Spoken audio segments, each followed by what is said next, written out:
দর্শক, গতকাল 14ই আগস্ট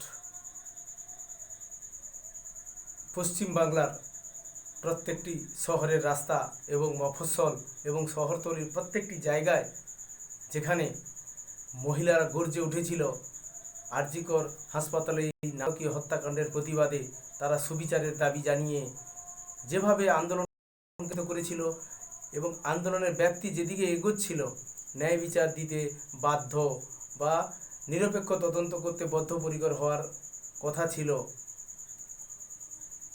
বা সেই দাবিতে তারা অগ্রসর হয়ে যাচ্ছিল, কিন্তু কালকের দেখা গেল এক অদ্ভুত ঘটনা। এতদিন আন্দোলন অহিংসা পথে চলার পরে কালকে ঠিক রাত 12:30 একদল দুর্বৃত্ত লুম্পেন তাদের দ্বারা আরজি কর হাসপাতালের বিভিন্ন জরুরি বিভাগের ওয়ার্ড ভাঙচুর করা হয়। লক্ষ লক্ষ টাকার ওষুধ, সিসিটিভি ক্যামেরা, আসবাবপত্র ভেঙে চূর্ণ বিচূর্ণ করে দেওয়া হয়। দর্শক বন্ধু, একটু মিলিয়ে দেখুন, যখন সারা পশ্চিমবঙ্গে অহিংসভাবে নারীরা রাস্তায় নেমে আন্দোলন করছে ন্যায় বিচারের দাবিতে, সেই সময় কিছু দুর্বৃত্ত, কিছু লুম্পেন যারা আন্দোলনের সঙ্গে যুক্ত ছিল বলে আমার সাধারণ মানুষ কিন্তু কেউ মনে করছে না, তারা এসে আরজি কর হাসপাতালে এতদিন পরে চুরমার করে ভেঙে দিয়ে সম্পূর্ণ তাণ্ডব লীলা চালিয়ে গেল। এরা কারা?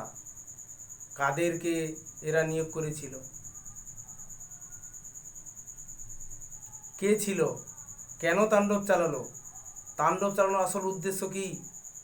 দর্শক বন্ধু, কোথাও মনে হয় এই তাণ্ডব লীলা চালানোর পেছনে একটি সুনির্দিষ্ট পরিকল্পনা আছে বলেই মনে হয়। যেভাবে আন্দোলন চলছে এবং বিভিন্ন সোশ্যাল সাইট, মিডিয়া, প্রত্যেকটি জায়গায় এই আন্দোলন নিয়ে আলোচনাতে কারা বিড়ম্বনায় পড়েছিল, কারা মুখ তুলে কথা বলতে পারছিল না, এই নারকীয় হত্যাকাণ্ডের পক্ষে সঠিকভাবে অবস্থান নিতে পারছিল না, আবার বিপক্ষেও বলতে পারছিল না। এই বিড়ম্বনায় কারা পড়েছিল, তার সদুত্তর তারা দিতে পারেনি। কিন্তু কাদেরকে দিয়ে, কারা এরা, কেন ঘটালো তারা? আর যখন তারা তাণ্ডবলীলা ঘটায়, পুলিশ এবং র্যাব উভয় সেখানে নীরব দর্শকের ভূমিকায় ছিল। কারণ কি? কারণ একটা পরিষ্কার দর্শক, যে আগামী দিনের যে মিডিয়ায় আলোচনা হবে সেখানে আন্দোলন নিয়েও আলোচনা হবে, যেখানে সারাদিনে মিডিয়াতে বেশিরভাগ সময় এই আন্দোলনের পেছনে মিডিয়া সময় দিচ্ছে বা হাইলাইট হচ্ছে, মানুষের মধ্যে প্রচার পেয়ে যাচ্ছে, সেখানে কিন্তু অবশ্যই কিছুটা অংশ হলেও অনেকটা অংশ জুড়ে থাকবে আরজি কর হাসপাতালেই তাণ্ডব লীলার কথা। এটাই কিন্তু একটা আন্দোলনের নেগেটিভিটি তৈরি করা বা আন্দোলনের ব্যাপ্তিটাকে হ্রাস করার একটা কৌশল বলে কিন্তু দর্শক কোথাও না কোথাও মনে হয়। আপনারা অবশ্যই কি এর সঙ্গে সহমত রয়েছেন?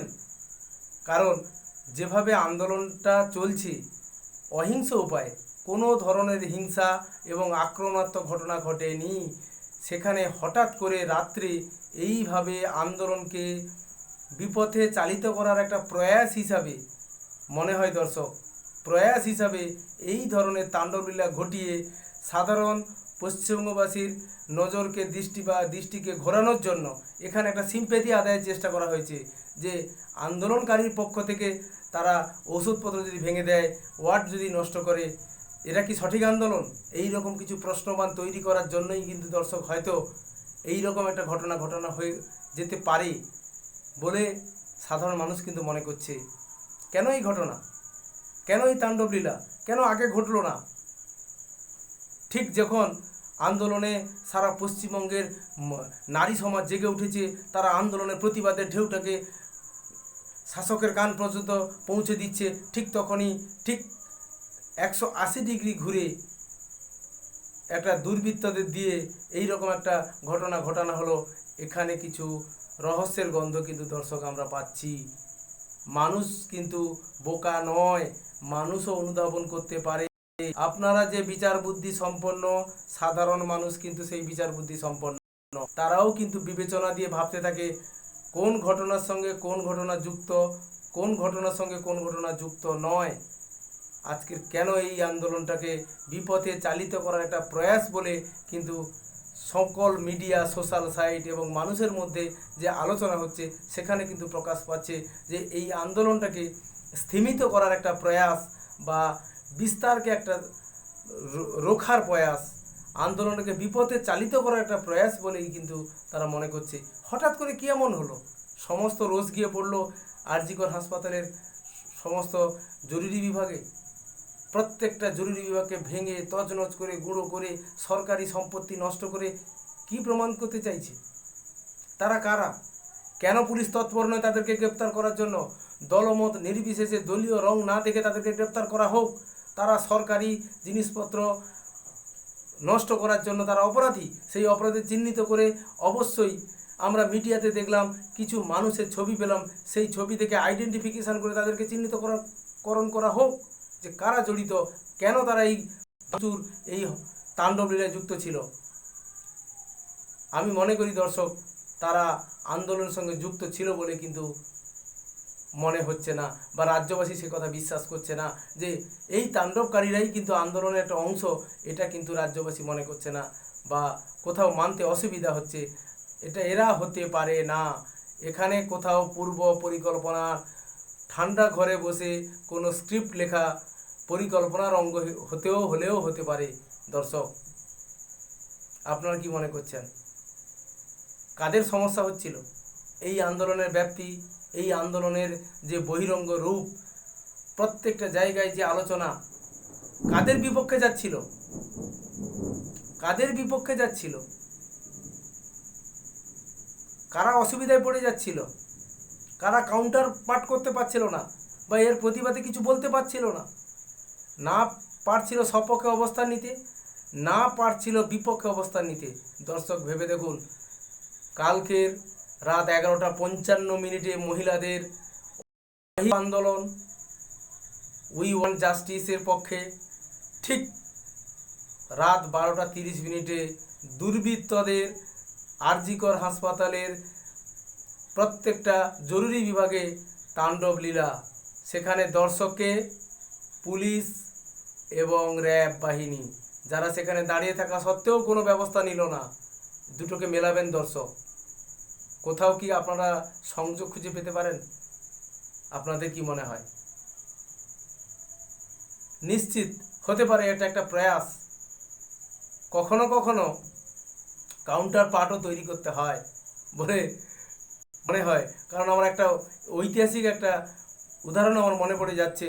যখন মণিপুর থেকে আজাদিন ফৌজ যখন ঢুকছিল ভারতের ভেতরে, ইংরেজদের সঙ্গে যুদ্ধ করতে করতে প্রায় ইম্ফলে পৌঁছে যায় 90 কিলোমিটার ভেতরে, তখন কিন্তু ইংরেজরা যখন দেখছে যুদ্ধে তারা পেরে উঠছে না, তখন তারা একটা ব্যাক পলিসি নেয়, যাকে অনেক দেশে দেখবেন দাবানলের পরে ব্যাক পলিসি নেওয়া হয়, যে ব্যাক ফায়ার বলে একটা পলিসি আছে। ঠিক ইংরেজরাও একই পদ্ধতি নিয়েছিল, যে আজাদিন ফৌজ যে বাহিনীর যে রাস্তায় তারা এগিয়ে আসছে, সেই রাস্তাতে পানীয় জলে সমস্ত বিষাক্ত দ্রব্যাদি মিশিয়ে দিয়ে এবং রাস্তাগুলো কেটে দিয়ে তাদের যে অগ্রগমন সেটাকে প্রতিহত করার একটা প্রয়াস কিন্তু তখন সফল হয়েছিল। তখনকার যুদ্ধের একটা স্ট্র্যাটেজি ছিল এটা। কোথাও কি এতদিন পরে আপনাদের সেই স্ট্র্যাটেজিটা মনে পড়ছে না? এটা একটা স্ট্র্যাটেজি হলেও তো হতে পারে। যেভাবে এই আন্দোলনটাকে স্থিমিত করার একটা প্রয়াস বা চেষ্টা বিভিন্ন মহল থেকে দেখা গেছে।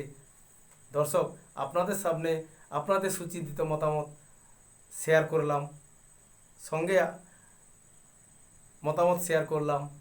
আপনারা আপনাদের মতামত কমেন্ট বক্সে জানাবেন, শেয়ার করবেন, চ্যানেলটিকে সাবস্ক্রাইব করবেন। কাকদ্বীপ টিভির পক্ষ থেকে আমি প্রতাপ এই প্রতিবেদনটি রাখলাম। ধন্যবাদ। শুভরাত্রি।